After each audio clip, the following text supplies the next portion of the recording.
Hello, my name is Habersham, Habersham, Boo Babasham, Banana, Fana, Boo Babasham, Fee, Fi, Moo, Mama Sham, Habersham.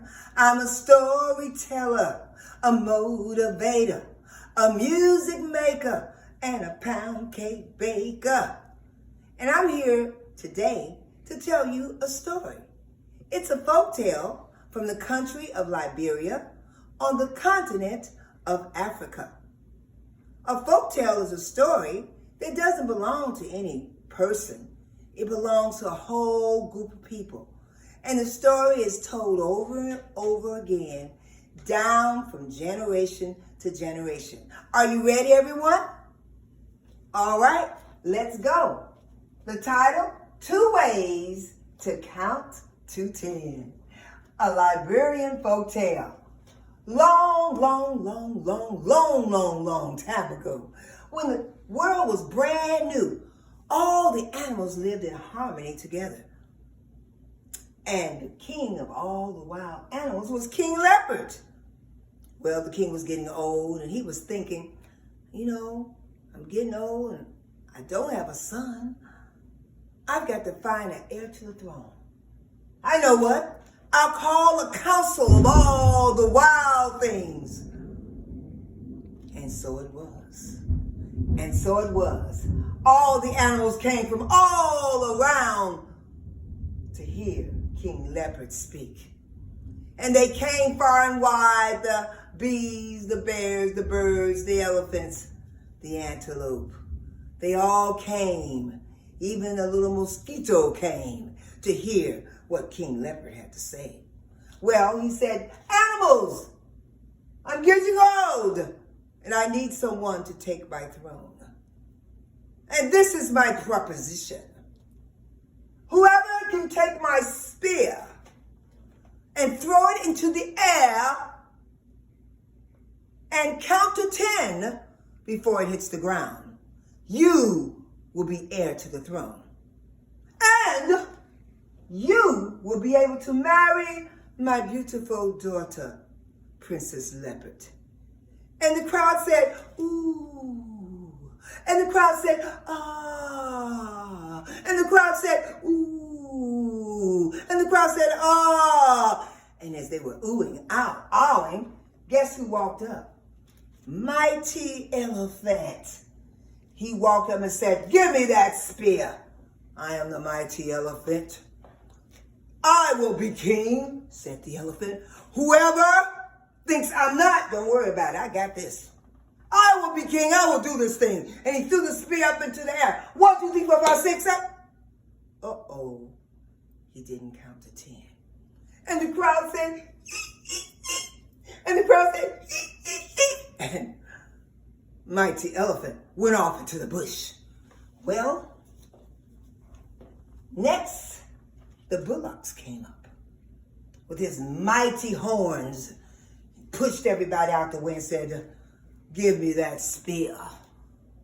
I can do this thing. I will be king.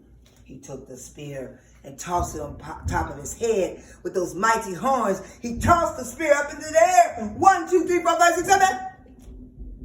Oh my, he couldn't count to 10. Oh my, he couldn't count to 10. And he ran off into the bush while the crowd said, hee, hee, hee. While the crowd said, hee, hee, hee. Well, guess who swang into the meeting on the vines? Oh, chimpanzee. He was starting to almost walk on his 2 legs. Chimpanzee said, listen, I got this. Give me that spear. I'm going to be y'all's king because I can do this thing. Chimpanzee took the spear and tossed it into the air. 1, 2, 3, 4, 5, 6, 7. Oops. Did I do that? And he ran off. Embarrassment. As the crowd said, folk were getting worried. Elephant couldn't do it. Bullocks couldn't do it. Chimpanzee couldn't do it. But then guess who came up next? Roaring all the way, the mighty lion. And of course, in the future, lion will be king of all wild things, but not now. But he thought it was his time. So he came forward. Listen. I got this. I will be king. I can do this thing. I know that I'm going to be king one day, so it might as well be now. So Lion took the spear, threw it up in the air. 1, 2, 3, 4, 5, 6, 7, 8, 9. He almost made it, but he did not count to 10. And the crowd said, they were getting worried. No one could do this thing. And guess who came along? Antelope. The small antelope.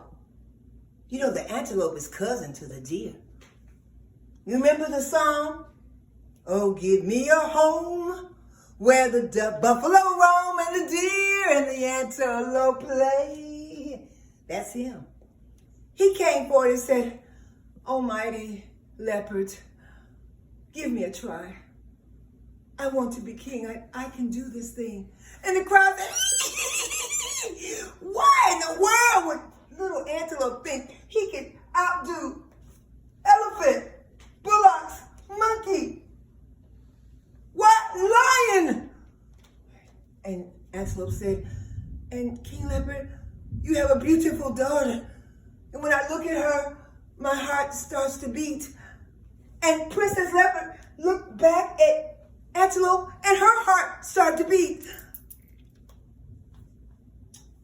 King Leopard said, stop laughing, everyone. Give him a try. So he took the spear, and the antelope threw the spear up in the air, and he said, 2, 4, 6, 8, 10. He did it.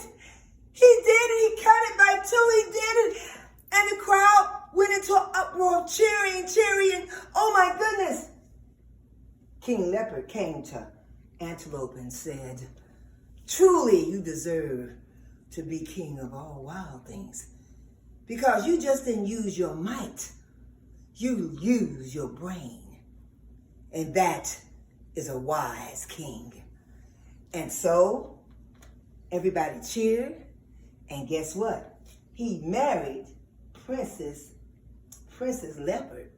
And Antelope and Princess Leopard lived happily ever after, most of the time, because you're not happy all the time. But they lived happily ever after most of the time. And that is the end of that.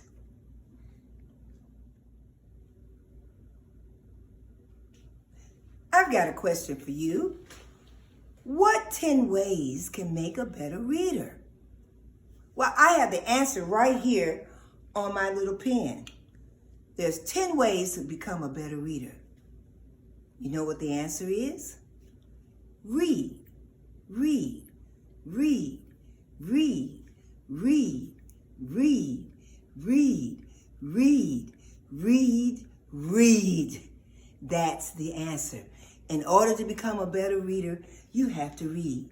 And we want to invite you to your public library this summer, starting now, for the Summer Reading Challenge. There'll be online program and curbside pickup for books. How about that? You can register for the summer reading program at biblib.org. Or you can download the app Beanstack. Or you can just call 478-744-0800. Go ahead and register. Start reading and be amazing. Now they've got another exciting program at the public library. And guess what? They're going to have free summer lunch. That's at Sherling Library, Lanford Library, and Washington Library on Mondays, Wednesdays, and Fridays from 11 a.m. to 1 p.m. So go get a book, have lunch, and learn how to become a better reader. Go ahead, read, and be amazing.